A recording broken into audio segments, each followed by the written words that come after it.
Avec la pandémie du Covid-19, les urbains se sont fait beaucoup plus livrer des colis et des repas et les villes n'étaient pas préparées en fait à ce phénomène.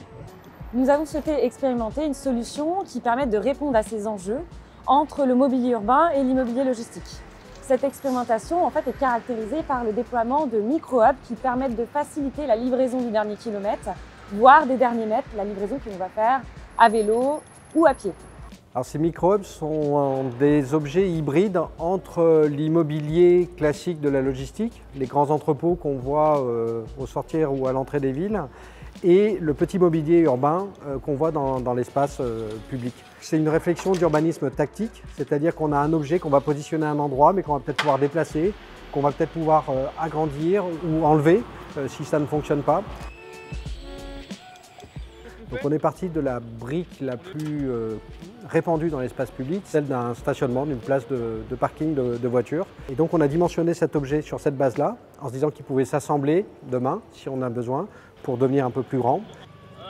Là, au niveau de mon pied, là, je suis à 18. L'idée, c'était d'utiliser plutôt des matériaux biosourcés.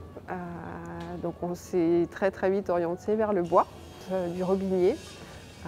De par ses qualités intrinsèques, avec la volonté en plus d'avoir un bois qui provienne de France. Au-delà de l'esthétique du bois qui est très beau, il a cette propriété d'être très dense, d'avoir un classement 4 qui lui permet en fait d'être exposé aux intempéries, et de ne pas pourrir, de bien gérer les problèmes d'humidité.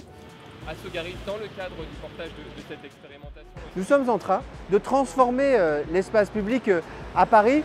Nous avons annoncé la transformation de la moitié des places de stationnement hier dévolues à l'automobile ou à des véhicules motorisés, aujourd'hui et demain, qui vont être affectés à d'autres usages, mobilité douce, nature, mais aussi des usages essentiels comme la logistique urbaine. Cette infrastructure légère, intégrée dans la ville, eh bien, aujourd'hui, elle répond aux attentes des acteurs de cyclo-logistique. C'est ce que nous souhaitons développer, une logistique décarbonée, plus apaisée, plus silencieuse, bref, une logistique plus vivable.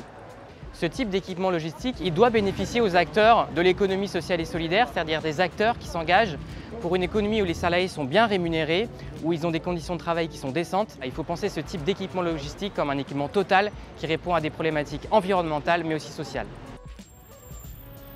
À l'issue de l'expérimentation et des 1 an d'expérimentation, nous ferons un bilan et si celui-ci est concluant, l'objectif est de pouvoir déployer ces micro-hubs sur l'ensemble du territoire parisien.